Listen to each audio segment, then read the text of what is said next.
Hey folks, so one of the most important questions that humanity has ever asked, and it's asked this question going back to even the earliest civilizations that we've had, is what is consciousness? What is this life? What is this that we're experiencing? How is this possible? And up until the 1980s, even through the 90s, I mean, you would have had a really tough time giving an accurate answer. And I feel the ancient Greeks did the best at trying to. And, for the technology they had and the limited understanding they had, I felt they did a decent job at it. But we really live in a privileged time now. And in this time, I'm able to give you what I feel like is a factual answer to the question of what our consciousness is, and how it's possible that we're experiencing life. And it's very easy. I'm going to give it to you now. And it points to a very obvious conclusion. So let's get started.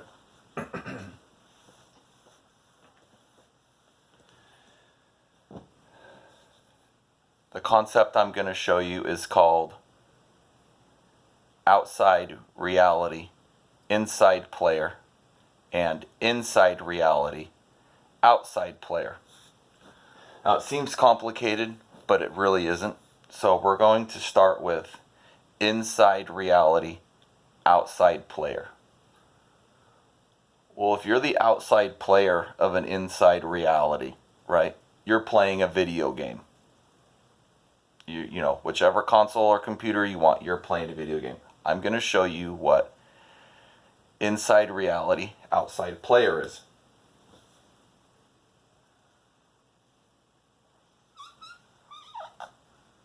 This is your TV. This is your console.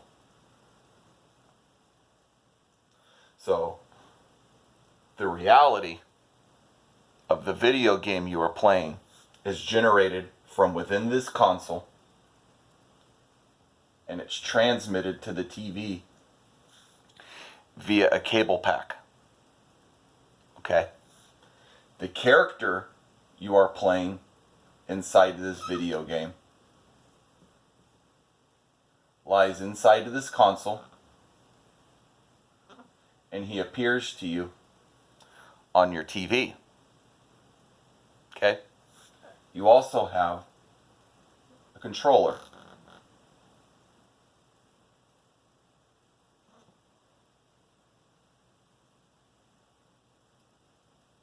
With commands on it via buttons.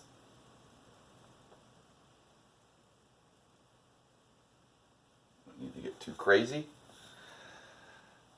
And then you have yourself.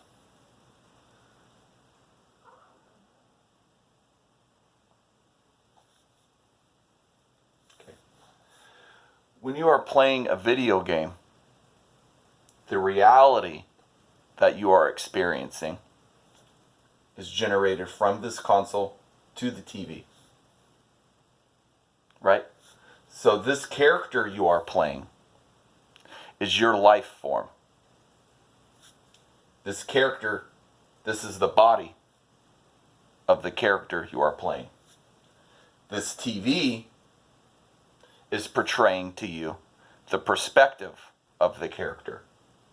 In a first-person video game, this TV is showing you the reality through the eyes of the character. In a third-person video game, you'll see the character. You'll be behind the character, following the character. Okay? In a first-person video game, you won't actually see the character. If you're playing a shooter, you may see the muzzle of the character's weapon. You'll be able to see all the scenery. around in a first-person video game. You'll be able to see all this as well in a third-person video game, except for you will be behind the player. You will be able to see your character. Okay? This controller is the character's brain. Okay? This character doesn't do anything unless this controller sends a signal from one of the buttons to the character. You are the character's consciousness. Okay? You are separate from the character's brain, and you are separate from the character's body. These buttons on this controller won't press itself. You have to press those buttons. Okay? When you press that A button sends a command to this character on screen telling him to jump. When you press this X button, that X button relays a wireless message to the character on screen telling him to reload. When you press the Y button, this character is switching from its primary weapon to its secondary weapon. When you press the B button, the character is either ducking or diving. When you press this trigger on this controller, the character is firing its weapon. When you utilize these directional sticks, the character is looking around and moving back and forth and laterally. Okay? But bottom line is, this character isn't doing anything unless one of these buttons is being pressed. If this controller is the character's brain, that controller is not going to press the A button by itself, is it? In fact, if you start up your video game system and you don't press any buttons, that character won't do a damn thing. Okay? If you start up a video game and you load the game and you can see your third person or first person character on the screen and you don't do anything, as long as you leave that controller sit on the ground and you are not interfering with that controller, that character, that video game character on the screen, you can say then, is in a persistent vegetative state. Okay? You know, the functions of that character's body as programmed by the developer are performing nicely. Your controller that you have may be working quite nicely. Fresh batteries, you know, no errors in it. But that character won't make any action unless the consciousness of that character, which is you, tells it to do so. So you playing a video game are an outside player taking part in an inside reality. Let's look at our life. What are we? What is this?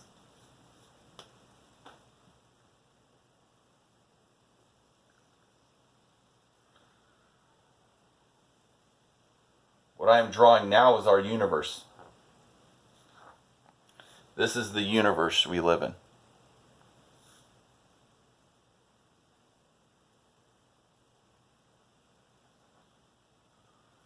This isn't to scale.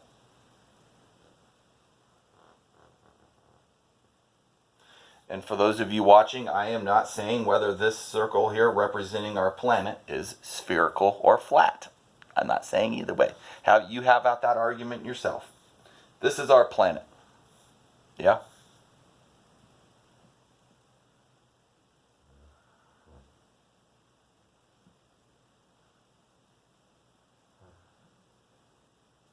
This is each one of us living on our planet.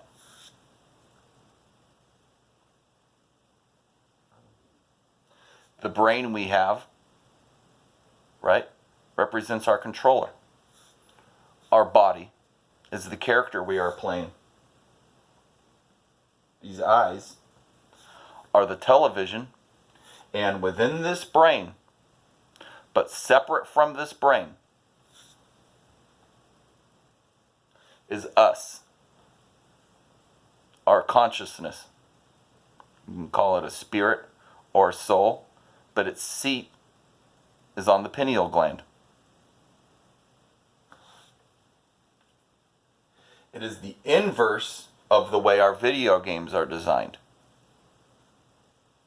Our video games are designed from inside the console out.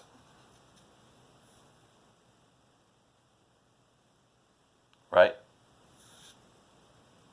We are outside of the console. In life, our organism, the experience we are all experiencing now, we are inside the console and we're inside the character. You see that? If we are inside of the character, there is no need for our eyes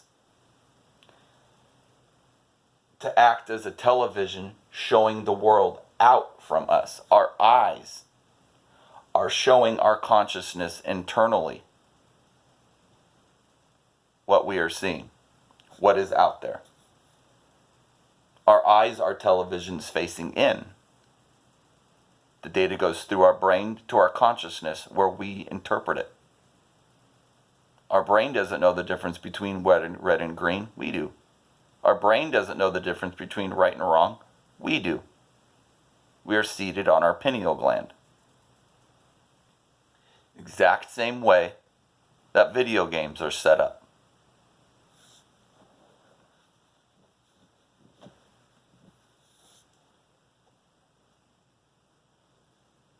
When our body deteriorates, it goes back into the outside environment. The environment of our planet.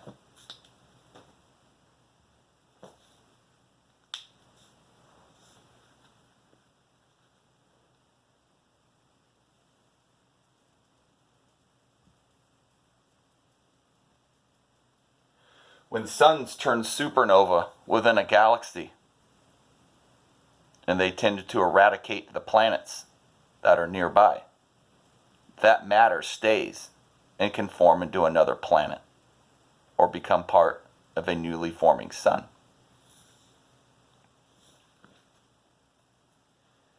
And we know as our universe rapidly expands, in enough time, it will rapidly contract and will eventually become nothing.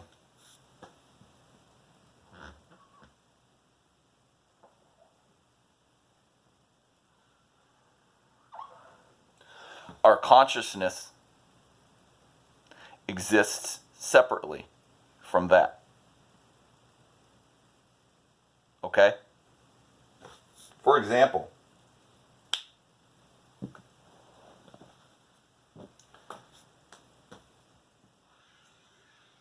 let's draw a similarity between our consciousness that sits on our pineal gland, inside of our bodies, and inside of our brains, but separate from both. Okay? Let's say I'm playing a video game. And I'm done playing the video game, so I turn the console off. Does that mean I'm dead? No. That means I'm done playing the game. That character may not exist. Doesn't exist at all. But I was that character's consciousness. I still exist. I'm done playing the game. I'm going to go do something else now.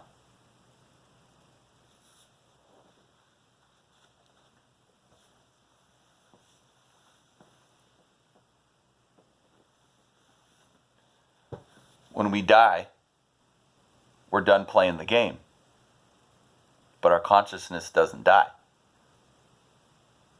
You see that? So,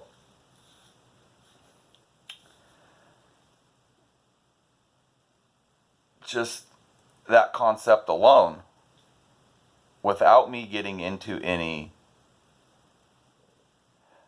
quantum physics data, I definitely suggest you research simulation theory. And what I ask that you would research regarding quantum physics is the quantum physicists who are going mainstream with the fact that this universe is engineered and programmed much like a computer too perfectly for all of this to happen by an accident. Too perfectly for all of this to happen by an accident. Okay. You ask, all right, we're living in this world. What about animals? What about animals? Do animals have one of these? Okay. And I think that's interesting because I think many of you would say that the pets you've had in the course of your life, the domesticated animals that you've owned, you have a hope that they have one of these.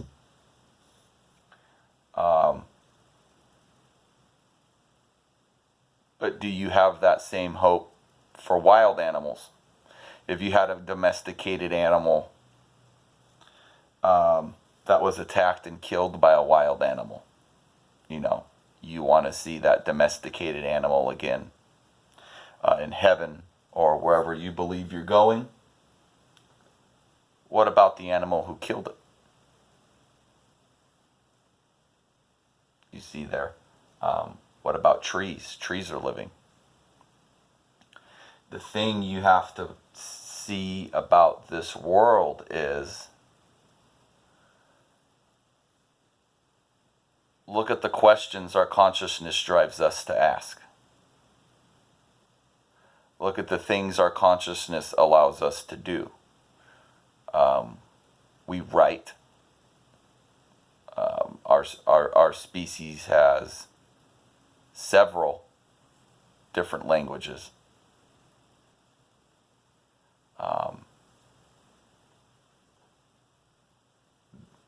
Mathematics that we know allow us to manufacture some amazing buildings in this world.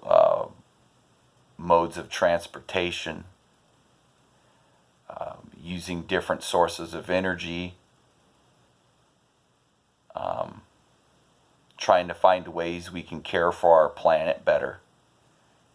Night and day different than what we are experiencing, what our animals are experiencing, both what our domestic animals and our wild animals are experiencing. And to answer the question, yes, I think all animals have this. I think they have a different degree. Okay. And I think God looks at animals differently than he looks at us. I think he had a different intention for animals than he did for us. Where does this come from? It comes from God. It's in the Bible. It is the most plausible answer. So many have written about that fact that, they call it the divine spark. Yeah, it's our consciousness. And God's intention for us, I think, is a lot different than his intention for animals. Easy explanation for that. We are each individually separate detachments of God's consciousness. So, animals having consciousness, right? There could be a lot of reasons for that. I think one of the main reasons is to see how humans may treat them, right? Being a spark of his consciousness is his way of being omnipresent. If we are all from him, if we all have a small percentage of his consciousness in us, then he is conscious of that. It is almost like we are each an eye of him, right? And his consciousness would be the greater brain. The lives we are living, he is interpreting. Okay?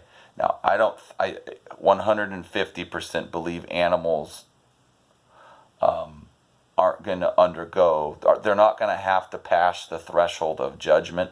Honestly, I really believe when an animal dies, that consciousness goes back into God. It is a way of him expressing himself in this world. I think in many ways it is an option for a food source, but I think he's can use that to gauge our compassion, specifically in the way we treat our domesticated animals, right? I, I, I, I think that's 100% a key determinant, a way that he could experience the way we are interacting in our world individually is the ways in which we treat animals. But our consciousness specifically, I'm not talking about all of the created consciousness. I am not talking about the consciousness that is within an angel. Our consciousness here as human beings. We're going to go through some bad stuff here. We're going to have a hard life. Life is hard here as a human being because you don't leave it as a human being. Everything you think you are here will die. Okay? And I don't care how much money you make. You're still going to have to watch your parents die. You're going to have to watch your grandparents die. You're going to have to watch your siblings die. You have a 50% chance of watching your spouse die or watching her as you leave, or him as you leave this place. And you have a 100% chance of getting to experience what it's going to be like to live out your final minutes. Okay? Angels don't have to go through that. Angels will never have to experience that. It is one of the many things that I believe maybe makes them envious of them, is because our life is more beautiful as human beings, because they won't last forever, right? I believe we are here to prove to God whether or not we are worthy to keep our individual existence from his spirit. And what is enough to justify, for him to justify us living separately from him? Is, for example, would a person who lives their life simply getting married and having kids and following God have just as much justification to God for maintaining their individuality after the death of their human body as a person who does all of those things, but also finds a way to use their wealth to, for example, let's say donate time to a children's hospital or through an organization like St. Jude, where they can provide happiness and joy and financial support to children who are not doing very good by way of health at all, and to the families who are having to watch their children go through this, as well as suffer financially from the financial burden. Just all those things all at once kind of on their shoulders. And a person with a little money who can come through and provide some toys to their children, some comfort, happiness. If you're an author of children's books, pay off some families' medical bills. You would think that person would have a little more justification than someone who's just kind of going through the rounds, going to church, but not doing anything to leave a dent here, a positive dent. But the point I'm trying to make is I no longer believe in God, no more than I believe that there's pictures above this whiteboard on my wall. I don't have to believe that there's pictures above the whiteboard on the wall because I know they're there. I don't have to believe that healthy grass is green because I know it's true. Facts are facts, independent of how you may feel and how you may think. And to me, God is beyond belief. He is a fact. I think that this simulation he was able to develop, where he can fracture pieces of his consciousness, send them here to exist in these bodies, right? We have our own individuality, and we can go out into this world, have more freedom of will, and experience more great and terrifying things than any of the angels will, right? And then have the opportunity after we pass here to be judged and possibly continue on in another form, whether our consciousness is uploaded into another being, whether we maybe take on a semi-angelic state. But to have that opportunity, I think this life is a humbling thing. I think it's awesome. The pains we go through do nothing but make us stronger. We're here to learn, because there's going to be something we're going to have to do that's going to be far greater than any of this after we're done. And I think we need to start looking at that as fact. Our technology points to it. Everything points to it. I didn't decide. My brain didn't decide to just do that. I decided that I wanted to throw a punch, and my decision to do that led to my brain making my body do that. My body doesn't do that by itself either. My brain does it, but my brain doesn't make this decision unless I tell it to. That's what you need to see. You are in a simulated reality. You sit inside of your brain, okay? When you think, right, you're not hearing that thought. That is your spirit, okay? I need everybody to understand that as a fact going forward. You're going to have to answer for what's going on here. Do not fear death. There's nothing to fear there. Everybody's going to have to go through it. We don't take the money and the material things that we own with us. Get out there and live your life. Make a difference in this world. The books I'm writing are my way of contributing.